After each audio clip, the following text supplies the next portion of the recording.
ਅੱਜ ਦੀ ਖਬਰ ਸਪਾਂਸਰਡ ਹੈ। ਸਪਾਂਸਰ ਕਰਨ ਵਾਲੇ ਨੇ ਐਡਵੋਕੇਟ ਤੀਰਥ ਸਿੰਘ ਗਰੇਵਾਲ, ਲੁਧਿਆਣਾ ਕਚਹਿਰੀਆਂ। ਉਹਨਾਂ ਦਾ ਸੰਦੇਸ਼ ਹੈ, ਐਡਵੋਕੇਟ ਪ੍ਰੋਟੈਕਸ਼ਨ ਐਕਟ ਲਾਗੂ ਕਰੋ। ਵਕੀਲਾਂ ਤੇ ਝੂਠੇ ਪਰਚਿਆਂ ਦੇ ਨਤੀਜੇ, ਨਾ ਵਕੀਲ, ਨਾ ਦਲੀਲ, ਨਾ ਅਪੀਲ। ਅੱਗੇ ਲਿਖਦੇ ਆ ਜੀ, ਦੁਬਾਰਾ ਫਿਰ ਲਿਖਦੇ ਆ, ਐਡਵੋਕੇਟ ਪ੍ਰੋਟੈਕਸ਼ਨ ਐਕਟ ਲਾਗੂ ਕਰੋ।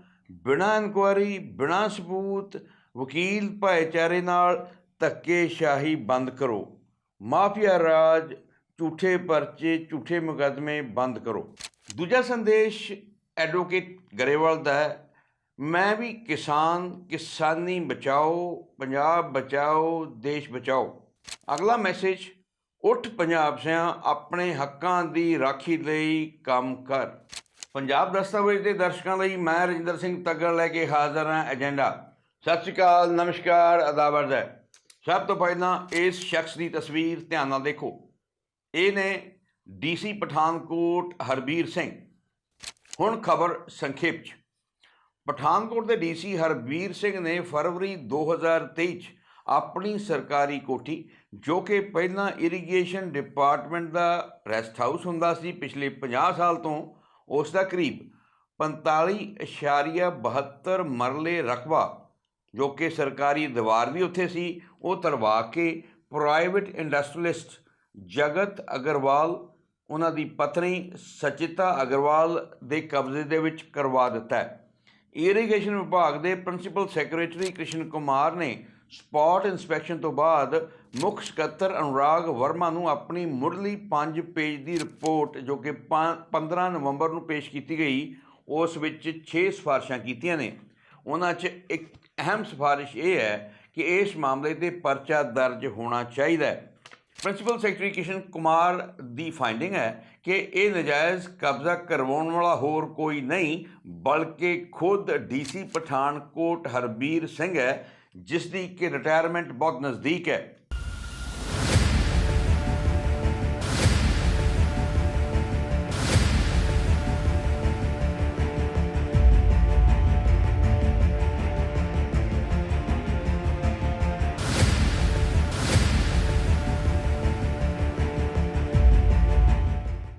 ਹੁਣ ਸੁਣੋ ਖਬਰ ਦੇ ਵਿਸਤਾਰ।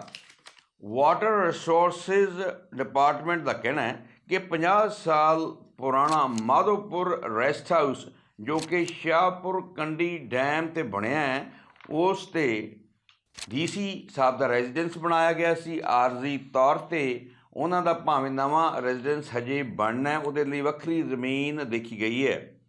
ਇਰੀਗੇਸ਼ਨ ਵਿਭਾਗ ਦਾ ਕਹਿਣਾ ਹੈ ਕਿ ਕੁਝ ਰਕਬਾ ਸ਼ਾਹਪੁਰ ਡੈਮ ਦੇ ਲਈ ਵਰਤਿਆ ਗਿਆ ਹੈ, ਜੋ ਕਿ ਇਸ ਕੋਠੀ ਨਾਲ ਲੱਗਦਾ ਸੀ, ਰੈਸਟ ਹਾਊਸ ਦੇ ਨਾਲ ਲੱਗਦਾ ਸੀ।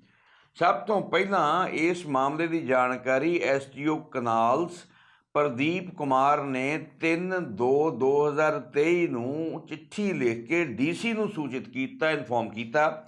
ਉਹਨਾਂ ਨੇ ਕਿਹਾ ਕਿ ਸਚਿਤਾ ਅਗਰਵਾਲ, ਜੋ ਕਿ ਨਾਲ ਲੱਗਦੇ ਪਲਾਟ ਦੀ ਮਾਲਕ ਹੈ, ਉਹ ਇਸ ਜ਼ਮੀਨ 'ਤੇ ਸਰਕਾਰੀ 'ਤੇ ਕਬਜ਼ਾ ਕਰਦੀ ਜਾ ਰਹੀ ਹੈ ਅਤੇ ਉਸ ਨੂੰ ਰੋਕਿਆ ਜਾਵੇ।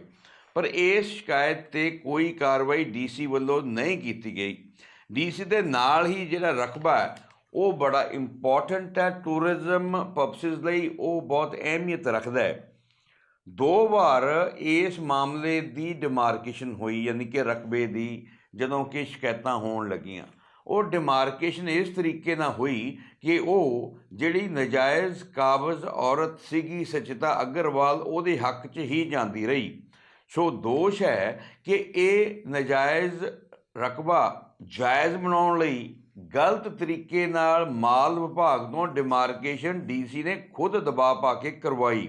ਤੁਸੀਂ ਨਾਲ ਕੁਝ ਤਸਵੀਰਾਂ ਜੋ ਸਾਨੂੰ ਪਠਾਨਕੋਟ ਤੋਂ ਪ੍ਰਾਪਤ ਹੋਈਆਂ ਉਹ ਵੇਖਦੇ ਚੱਲੋ।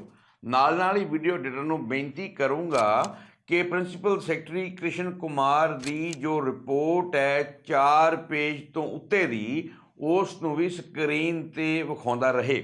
ਪ੍ਰਿੰਸੀਪਲ ਸੈਕਟਰੀ ਕ੍ਰਿਸ਼ਨ ਕੁਮਾਰ ਨੇ ਸਪੌਟ ਇੰਸਪੈਕਸ਼ਨ ਕੀਤੀ। ਉੱਥੇ ਇੱਕ ਇਹੋ ਜਿਹਾ ਐਕਸ਼ਨ ਪਧਾਰ ਗਿਆ ਜਿਹੜਾ ਇਨਵਾਈਟਡ ਨਹੀਂ ਸੀ। ਉਹ ਪੰਚਾਇਤੀ ਰਾਜ ਦੇ ਵਿੱਚ ਮਹਿਕਮੇ 'ਚ ਕੰਮ ਕਰਦਾ ਸੀ ਅਤੇ ਬਾਅਦ ਦੇ ਵਿੱਚ ਉਸ ਨੇ ਸਰਕਾਰ ਨੂੰ ਦੱਸਿਆ, ਯਾਨੀ ਕਿ ਕ੍ਰਿਸ਼ਨ ਕੁਮਾਰ ਨੂੰ ਦੱਸਿਆ ਕਿ ਜੀ ਇਹ ਕੰਧ ਤੁੜਵਾਈ ਗਈ ਡੀਸੀ ਸਾਹਿਬ ਵੱਲੋਂ ਤੇ ਫਿਰ ਇਹ ਬਣਵਾਉਣ ਵਾਸਤੇ ਮੈਨੂੰ ਆਖਿਆ ਗਿਆ। ਜਦੋਂ ਉਸ ਨੂੰ ਪੁੱਛਿਆ ਗਿਆ ਕਿ ਤੂੰ ਕਿੰਨੇ ਪੈਸੇ ਸਰਕਾਰ ਦੇ ਇਸ ਤੇ ਖਰਚੇ, ਤਾਂ ਉਹਨੇ ਕਿਹਾ ਜੀ ਮੈਂ ਕੋਈ ਪੈਸਾ ਇਸ ਕੰਧ ਬਣਵਾਉਣ ਤੇ ਸਰਕਾਰ ਦਾ ਨਹੀਂ ਖਰਚਿਆ, ਮੈਂ ਕਿਸੇ ਠੇਕੇਦਾਰ ਨੂੰ ਕਹਿ ਕੇ ਵਗਾਰ ਪਾ ਕੇ ਬਣਵਾ ਦਿੱਤੀ। ਕ੍ਰਿਸ਼ਨ ਕੁਮਾਰ ਨੇ ਆਪਣੀ ਰਿਪੋਰਟ 'ਚ ਦੱਸਿਆ ਕਿ ਜਿਸ ਜ਼ਮੀਨ ਤੇ ਨਜਾਇਜ਼ ਕਬਜ਼ਾ ਕਰਵਾਇਆ ਗਿਆ ਡੀਸੀ ਵੱਲੋਂ, ਉਸ ਦੀ ਮਾਰਕੀਟ ਵੈਲਿਊ 5.5 ਕਰੋੜ ਰੁਪਏ ਹੈ। ਇਰੀਗੇਸ਼ਨ ਵਿਭਾਗ ਦਾ ਕਹਿਣਾ ਹੈ ਕਿ ਜਦੋਂ ਵੀ ਇਹ ਡਿਮਾਰਕੇਸ਼ਨ ਹੋਈ, 2 ਵਾਰ ਕਰਵਾਈ ਗਈ, ਦੋਨਾਂ ਵਾਰੀ ਉਹਨਾਂ ਦੇ ਅਫਸਰ ਸ਼ਾਮਿਲ ਨਹੀਂ ਕੀਤੇ ਗਏ ਇਸ ਪ੍ਰੋਸੈਸ ਦੇ ਵਿੱਚ ਤੇ ਇੱਕ ਤਰਫਾ ਡਿਮਾਰਕੇਸ਼ਨ ਹੁੰਦੀ ਰਹੀ। ਚੀਫ ਇੰਜੀਨੀਅਰ ਡੈਮਜ਼ ਨੇ ਸ਼ਿਕਾਇਤ ਕੀਤੀ ਹੈ ਕਿ ਜੀ ਮੈਂ ਡੀਸੀ ਨੂੰ ਚਿੱਠੀ ਲਿਖ ਕੇ ਸ਼ਿਕਾਇਤ ਕੀਤੀ ਸੀ ਕਿ ਸਾਡੀ ਜ਼ਮੀਨ ਤੇ ਨਜਾਇਜ਼ ਕਬਜ਼ਾ ਹੋ ਰਿਹਾ, ਇਹਨੂੰ ਰੋਕਿਆ ਜਾਵੇ, ਪਰ ਡੀਸੀ ਨੇ ਕੋਈ ਕਾਰਵਾਈ ਨਹੀਂ ਕੀਤੀ। ਇੱਥੋਂ ਤੱਕ ਵੀ ਦੱਸਿਆ ਗਿਆ ਹੈ ਕਿ ਜਿਹੜੀ ਨਜਾਇਜ਼ ਕਾਬਜ਼ ਸੁਚੇਤਾ ਅਗਰਵਾਲ ਹੈ, ਇੱਕ ਸਟੇਜ ਤੇ ਆ ਕੇ ਉਹ ਕਬਜ਼ਾ ਛੱਡਣਾ ਚਾਹੁੰਦੀ ਸੀ, ਪਰ ਡੀਸੀ ਦੇ ਕਹਿਣ ਤੇ ਉਸਨੇ ਕਬਜ਼ਾ ਡਿਪਾਰਟਮੈਂਟ ਨੂੰ, ਯਾਨੀ ਕਿ ਸਰਕਾਰ ਨੂੰ ਨਹੀਂ ਦਿੱਤਾ।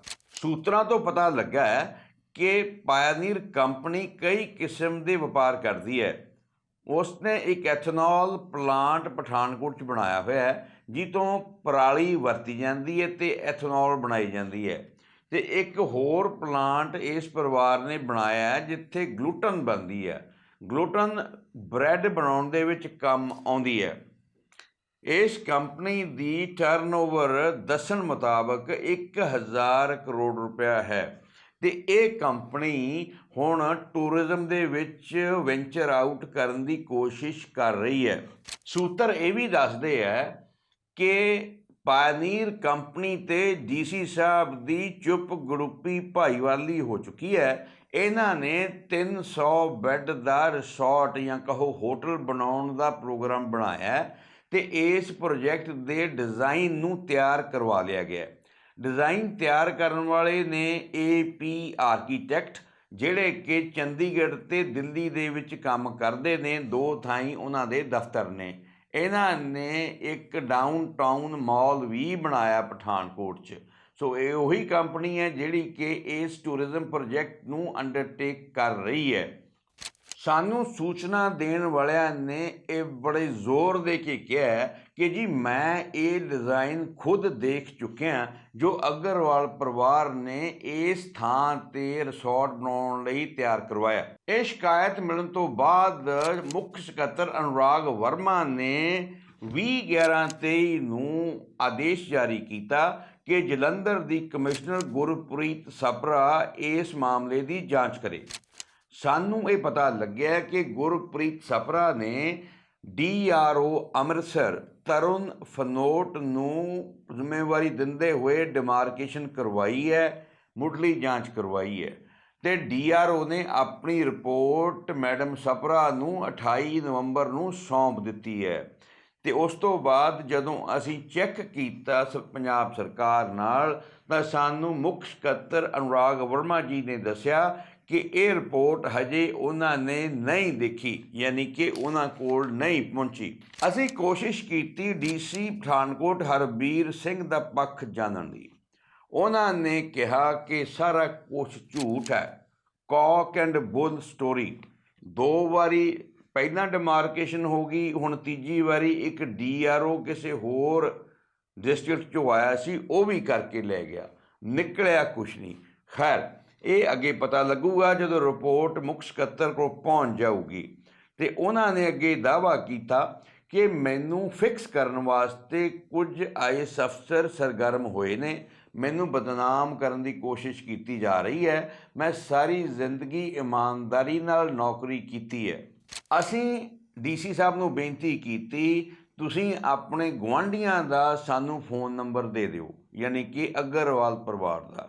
ਉਹ ਕਹਿੰਦੇ ਜੀ ਉਹ ਫੋਨ ਬਹੁਤ ਹੀ ਘੱਟ ਚੁੱਕਦੇ ਹੈ, ਮੇਰਾ ਫੋਨ ਵੀ ਨਹੀਂ ਚੱਕਦੇ, ਮੇਰੇ ਰੀਡਰ ਕੋਲ ਜਾਂ ਸੈਕਟਰੀ ਕੋਲ ਨੰਬਰ ਹੋਊਗਾ, ਮੈਂ ਲੈ ਦਿੰਦਾ, ਭੇਜ ਦਿੰਦਾ।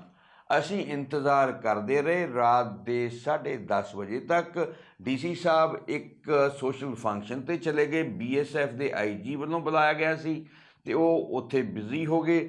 ਅਸੀਂ ਮੈਸੇਜ ਵੀ ਪਾਇਆ ਉਹਨਾਂ ਨੂੰ। ਮੈਸੇਜ ਦੇ ਵਿੱਚ ਅਸੀਂ ਜੋ ਸਾਰੀ ਜਾਣਕਾਰੀ ਇਕੱਠੀ ਕੀਤੀ, ਮੁੱਖ ਤੌਰ ਤੇ ਅਸੀਂ ਕਿਹਾ ਕਿ ਸਾਨੂੰ ਪਤਾ ਲੱਗਿਆ ਕਿ ਕਮਿਸ਼ਨਰ ਸਪਰਾ ਨੇ ਤੁਹਾਨੂੰ ਕਲੀਨ ਚਿੱਟ ਨਹੀਂ ਦਿੱਤੀ। ਇਹ ਵੀ ਦੱਸਿਆ ਕਿ ਡੀਆਰਓ ਨੇ ਆਪਣੀ ਡਿਮਾਰਕੇਸ਼ਨ ਦੇ ਵਿੱਚ ਇਹ ਸਾਬਿਤ ਕਰ ਦਿੱਤਾ ਹੈ ਕਿ ਸਰਕਾਰੀ ਜ਼ਮੀਨ ਤੇ ਨਜਾਇਜ਼ ਕਬਜ਼ਾ ਹੋਇਆ ਹੈ। ਮੈਂ ਉਹਨਾਂ ਨੂੰ ਇਹ ਵੀ ਕਿਹਾ ਕਿ ਪੰਚਾਇਤੀ ਰਾਜ ਦੇ ਐਕਸ਼ਨ ਨੇ ਬਿਆਨ ਦਰਜ ਕਰਵਾਇਆ ਕਿ ਡੀਸੀ ਸਾਹਿਬ ਨੇ ਮੈਨੂੰ ਕਹਿ ਕੇ ਇਹ ਜਿਹੜੀ ਕੰਧ ਹੈ ਦੁਬਾਰਾ ਬਣਵਾਈ। ਇਹ ਕੰਧ ਜਿਹੜੀ ਤੁਲਵਾਈ ਸੀ 2001 ਦੀ ਬਣੀ ਹੋਈ ਸੀ ਤੇ ਉਹਦਾ ਜਿਹੜਾ ਮਲਬਾ ਉਹ ਵੀ ਚੱਕ ਕੇ ਪ੍ਰਾਈਵੇਟ ਪਾਰਟੀ ਲੈ ਗਈ ਤੇ ਫਿਰ ਜਿਹੜੀ ਨਵੀਂ ਕੰਧ ਬਣਾਈ ਪੰਚਾਇਤੀ ਰਾਜ ਦੇ ਐਕਸ਼ਨ ਨੇ ਬਣਾਈ। ਉਹਨੇ ਮੰਨਿਆ ਕਿ ਮੈਂ ਸਰਕਾਰ ਤੋਂ ਕੋਈ ਪੈਸਾ ਧੇਲਾ ਨਹੀਂ ਲਿਆ, ਬਲਕਿ ਇੱਕ ਠੇਕੇਦਾਰ ਨੂੰ ਨਿੱਜੀ ਤੌਰ ਤੇ ਵਿਗਾੜ ਪਾ ਕੇ ਡੀਸੀ ਸਾਹਿਬ ਦੇ ਘਰ ਦੀ ਯਾਨੀ ਕਿ ਰੈਸਟ ਹਾਊਸ ਦੀ ਕੰਧ ਤਿਆਰ ਕਰਵਾ ਦਿੱਤੀ। Everything seems to be very fishy. ਕੋਈ ਬੰਦਾ ਜੇ ਸਰਕਾਰੀ ਕੰਮ ਹੋਵੇ ਤੇ ਉਹ ਤੇ ਆਪਦੀ ਜੇਬ 'ਚੋਂ ਪੈਸੇ ਲਾਊਗਾ ਜਾਂ ਕਹੋ ਆਪਣਾ ਦੋਸਤ ਜਾਂ ਨਿੱਜੀ ਪ੍ਰਭਾਵ ਇਸਤੇਮਾਲ ਕਰਕੇ ਕੰਧ ਬਣਵਾਊਗਾ, ਇਹ ਹਜ਼ਮ ਕਰਨੀ ਗੱਲ ਬਹੁਤ ਔਖੀ ਲੱਗਦੀ ਆ। ਅਸੀਂ ਮੈਡਮ ਸਪਰਾ ਨਾਲ ਸੰਪਰਕ ਕਰਨ ਦੀ ਕੋਸ਼ਿਸ਼ ਕੀਤੀ, 2 ਵਾਰੀ ਫੋਨ ਕੀਤਾ, ਉਹਨਾਂ ਦਾ ਮੈਸੇਜ ਆਇਆ ਮੈਂ ਗੱਲ ਨਹੀਂ ਕਰ ਸਕਦੀ ਹਜੇ। ਉਦੋਂ ਬਾਅਦ ਅਸੀਂ ਮੈਸੇਜ ਪਾ ਕੇ ਪੁੱਛਿਆ ਕੀ ਤੁਸੀਂ ਆਪਣੀ ਰਿਪੋਰਟ ਦੇ ਵਿੱਚ ਡੀਸੀ ਪਠਾਨਕੋਟ ਨੂੰ ਕਲੀਨ ਚਿੱਟ ਦੇ ਦਿੱਤੀ ਹੈ, ਤਾਂ ਉਹਨਾਂ ਨੇ ਕੋਈ ਜਵਾਬ ਨਹੀਂ ਦਿੱਤਾ। ਉਸ ਤੋਂ ਬਾਅਦ ਅਸੀਂ ਡੀਆਰਓ ਤਰਨ ਫਨੋਟ ਨਾਲ ਗੱਲ ਕੀਤੀ। ਉਹਨਾਂ ਨੇ ਕਿਹਾ ਜੀ ਮੈਂ ਆਪਣੀ ਰਿਪੋਰਟ ਆਪਣੀ ਬੌਸ ਮੈਡਮ ਸਪਰਾ ਨੂੰ ਸੌਂਪ ਚੁੱਕਿਆ, ਇਸ ਤੋਂ ਬਾਅਦ ਮੈਂ ਕੋਈ ਗੱਲ ਨਹੀਂ ਕਰਨੀ। ਕਾਫੀ ਜ਼ੋਰ ਪਾਉਣ ਤੋਂ ਬਾਅਦ ਉਹਨਾਂ ਨੇ ਦੱਸਿਆ ਕਿ ਇਹ ਰਿਪੋਰਟ ਮੈਂ 28 ਨਵੰਬਰ ਨੂੰ ਹੈਂਡਓਵਰ ਕੀਤੀ ਆ ਤੇ ਅੱਜ ਤਰੀਕ ਹੈਗੀ ਆ 2। ਸੋ ਲੱਗਦਾ ਹੈ ਕਿ ਹਜੇ ਇਹ ਰਸਤੇ 'ਚ ਹੈ, ਮੈਡਮ ਸਪਰਾ ਵੱਲੋਂ ਫਾਈਨਲ ਕਰਕੇ ਮੁੱਖ ਸਕੱਤਰ ਕੋਲ ਨਹੀਂ ਭੇਜੀ ਗਈ। ਨਾਓ ਆ ਠੀਕ ਸਾਡਾ ਕੀ ਮੰਨਣਾ, ਕੁਝ IAS ਅਫਸਰ ਨਜਾਇਜ਼ ਕਬਜ਼ੇ ਕਰਵਾਉਂਦੇ ਨੇ ਤੇ ਕੁਝ IAS ਅਫਸਰ ਨਜਾਇਜ਼ ਕਬਜ਼ੇ ਜੋ ਪਹਿਲਾਂ ਕੀਤੇ ਗਏ ਉਹਨਾਂ ਨੂੰ ਛਡਵਾਉਂਦੇ ਨਹੀਂ, ਜਿਵੇਂ ਕਿ ਗੋਲਡਨ ਫੋਰੈਸਟ ਦੇ ਮਾਮਲੇ 'ਚ ਮੋਹਾਲੀ ਜ਼ਿਲ੍ਹੇ 'ਚ ਹੋਇਆ। ਸੋ ਇਹ ਜਿਹੜੀ ਪ੍ਰਵਿਰਤੀ ਹੈ ਭਗਵੰਤ ਮਾਨ ਸਰਕਾਰ ਵਾਸਤੇ ਇੱਕ ਵੱਡੀ ਚੁਣੌਤੀ ਬਣ ਕੇ ਸਾਹਮਣੇ ਆ ਰਹੀ ਹੈ ਤੇ ਮੁੱਖ ਮੰਤਰੀ ਨੂੰ ਨਿੱਜੀ ਤੌਰ ਤੇ ਧਿਆਨ ਦੇ ਕੇ ਇਸ ਟੈਂਡੈਂਸੀ ਨੂੰ ਕੰਟਰੋਲ ਕਰਨ ਲਈ ਯਤਨ ਕਰਨੇ ਚਾਹੀਦੇ ਨੇ।